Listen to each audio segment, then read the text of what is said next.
On a cold January afternoon in Detroit, a 13-year-old girl stepped off her school bus and disappeared without a trace. No screams. No struggle. No body. Just a quiet turn in the wrong direction that would haunt a city for years. Surveillance cameras caught her last steps. Digital footprints followed her movements. But Naziyah Harris never made it home. As days turned into months, and months into years, one question refused to fade: how does a child vanish in broad daylight, surrounded by people, and leave behind nothing but data? Phone records.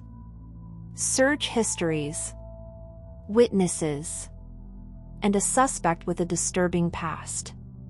Tonight, we uncover a case built not on a crime scene, but on technology, testimony, and the warning signs that many say were ignored. Welcome to Minds of Murderers, where we examine the darkest truths behind real crimes. If you're new here, make sure you subscribe, because the stories we tell don't end when the headlines fade. This is the disappearance of Naziyah Harris.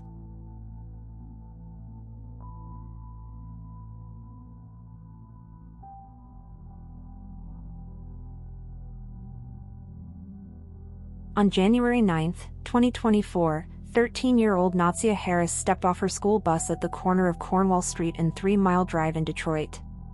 It was the same stop she had used countless times before. Surveillance footage later confirmed it. Naziyah exited the bus calmly, carrying her belongings, surrounded by other students. Nothing about the moment appeared unusual. No signs of distress. No hesitation. But what happened next changed everything. Instead of turning left toward her home, Naziyah turned right, walking away from the path she always took. A classmate later told investigators they noticed the decision immediately because it was out of character for her. That quiet turn, made in broad daylight, would become the final confirmed sighting of Naziyah Harris. She never arrived home. No witnesses reported a struggle. No emergency calls were made. And from that point forward, Naziyah vanished without a trace. Naziyah Harris was an 8th grader at Clark Elementary School, known by her family as gentle, respectful, and obedient. She followed rules closely and always communicated where she was going. According to her grandmother and legal guardian, Annette Harris, Naziyah had never stayed out late without permission and had never failed to come home after school. So when the afternoon passed and evening arrived without Naziyah walking through the door, concern quickly turned into fear.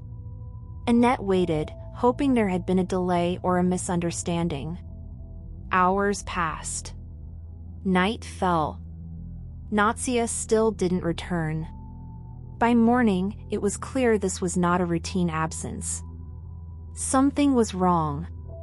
On January 10th, Annette Harris reported her granddaughter missing, setting into motion a search that would soon grip Detroit and raise questions no one was prepared to answer.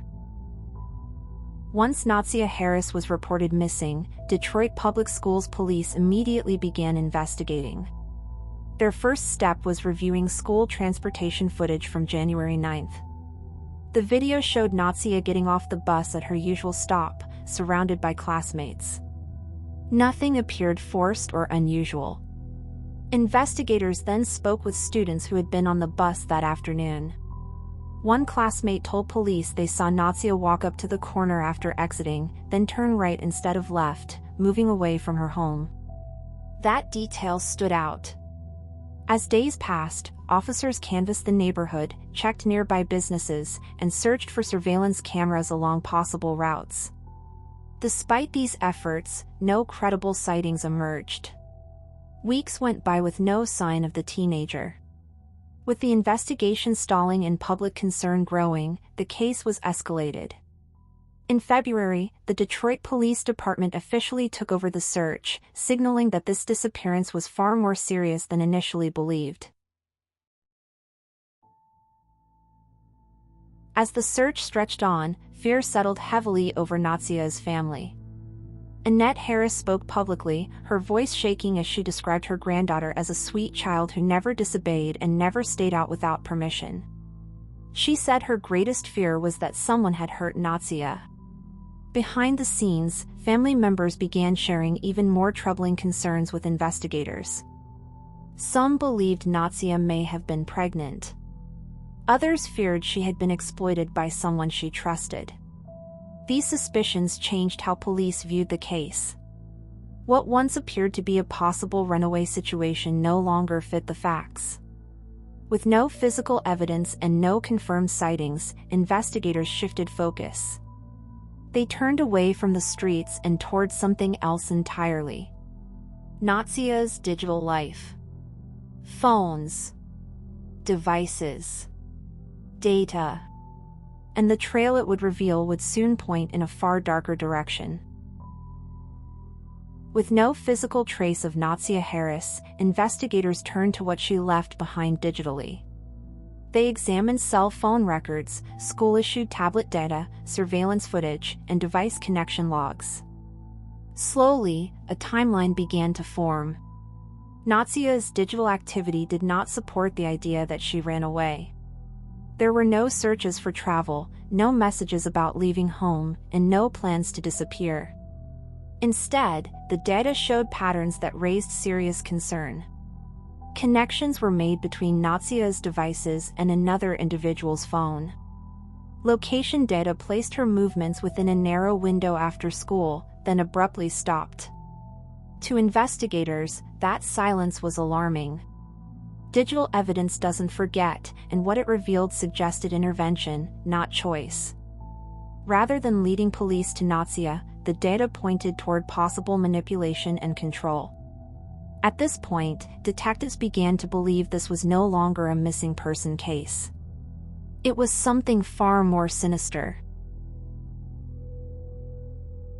As the digital timeline sharpened, one name began appearing repeatedly in the data: Jarvis Butts. He was a 42-year-old Detroit man and a registered sex offender.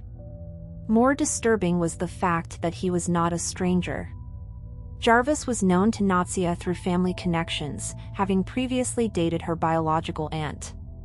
Investigators uncovered phone records showing contact between Butts and Naziah months before her disappearance. Some of the messages were described as inappropriate and deeply concerning given her age. To police, this contact raised immediate red flags. The combination of digital connections, personal access, and his criminal history placed Jarvis Butts at the center of the investigation. From that moment on, the search for Naziah shifted focus. Detectives were no longer just looking for a missing child. They were building a case around a man they believed knew exactly what had happened to her. Investigators focused intensely on January 9th, reconstructing Naziyah Harris's final known movements minute by minute. Records showed that after school ended, messages were sent from Naziah's school-issued tablet that were connected to a device associated with Jarvis Butts. Surveillance footage later confirmed Naziah stepping off the school bus at her usual stop. What happened next was pieced together through witness statements and digital tracking. Later that day, witnesses reported seeing Naziah inside a vehicle with Butts and one of his co-workers. Cell phone location data placed Butts at multiple locations throughout the evening, matching areas where Naziah's belongings would later be connected. Investigators noted that Naziah's digital activity abruptly stopped after these movements, a sign they say often indicates outside interference. By nightfall, there was no evidence that Naziah was alive or moving independently. To detectives, January 9th was no longer a mystery day. It was the day everything went wrong. As police dug deeper, they uncovered searches made from Butts's phone that sent chills through investigators. After learning Naziah might be pregnant, records showed searches related to abortion methods and substances associated with terminating pregnancies. Authorities described the timing of these searches as deeply troubling. Physical evidence soon followed. Clothing believed to have been worn by Naziah on the day she disappeared was recovered near the Rouge River in Detroit. Weeks later, a neighbor found Naziah's school identification card discarded along her known route from the bus stop. Each discovery reinforced the same conclusion. Naziah had not simply vanished. Her belongings were being separated from her, deliberately and methodically. Yet despite these findings, Naziah herself was never located. The absence of her body only deepened the case, transforming it into one of the most haunting investigations Detroit had seen in years. Naziyah Harris's biological father, Vin Jennings, had spent years trying to reconnect with his daughter. Then, in a devastating twist, he learned she was missing only after police tracked him down. He hadn't received a phone call from family. He hadn't seen a news alert. Instead, officers stood before him and told him his child had vanished. At the same time, Jennings was fighting for his own life. He suffered from severe congestive heart failure and had been told by doctors that his time was limited. Despite his failing health, he spoke publicly, pleading for answers and justice for Naziah. He believed his daughter had been abused and said that truth weighed heavier on his heart than his illness. His fight became a race against time, not just to survive, but to learn what happened to his little girl. In September 2024, 8 months after Naziyah Harris disappeared, prosecutors made a stunning announcement. Jarvis Butts was formally charged with first-degree premeditated murder and multiple counts of criminal sexual conduct. The charges came despite one crucial fact. Naziah's body had never been found. Prosecutors stated that the digital evidence, witness testimony, and recovered items painted an overwhelming picture. In their view, Naziah was deceased. The announcement sent shockwaves through Detroit and beyond. Charging someone with murder without recovering a body is rare, and it signaled just how strong authorities believed their case to be. For Naziah's family, the charges brought a measure of validation. But they also confirmed a devastating reality.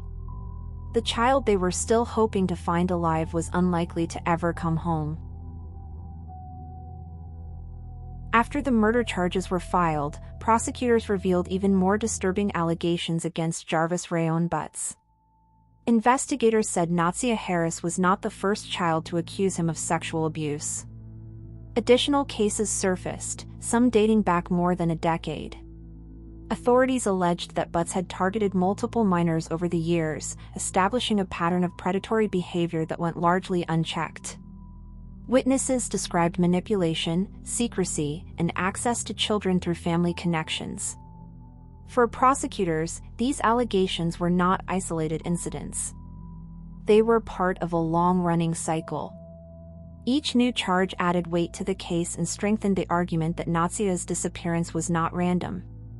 It was the result of repeated behavior that escalated over time.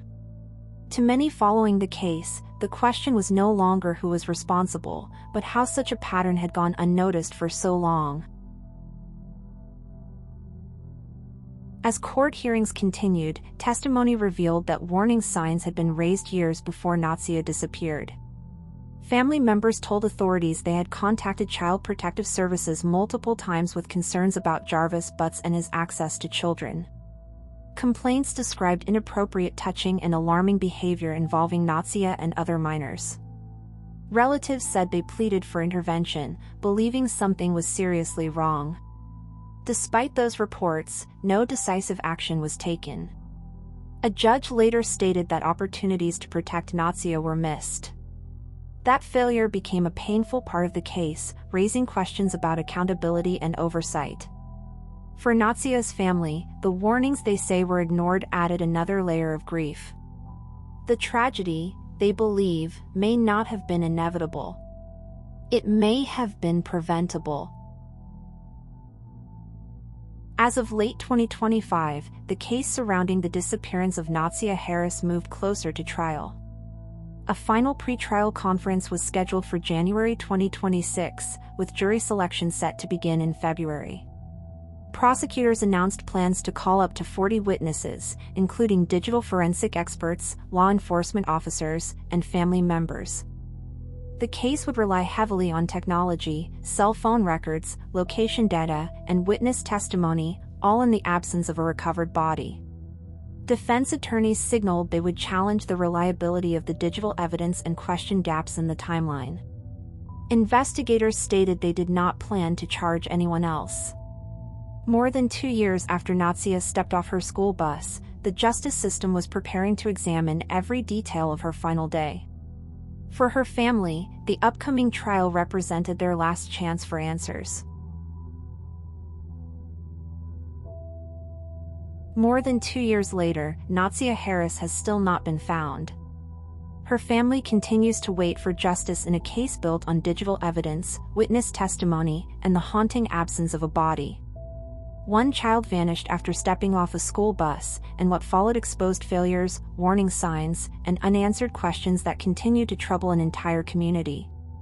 This trial will be the first time a jury hears the full story of what investigators believe happened to Naziyah Harris. If you found this case important, make sure to like, comment, and subscribe to Minds of Murderers for more stories that demand the truth. Thank you for watching. And as always, stay aware.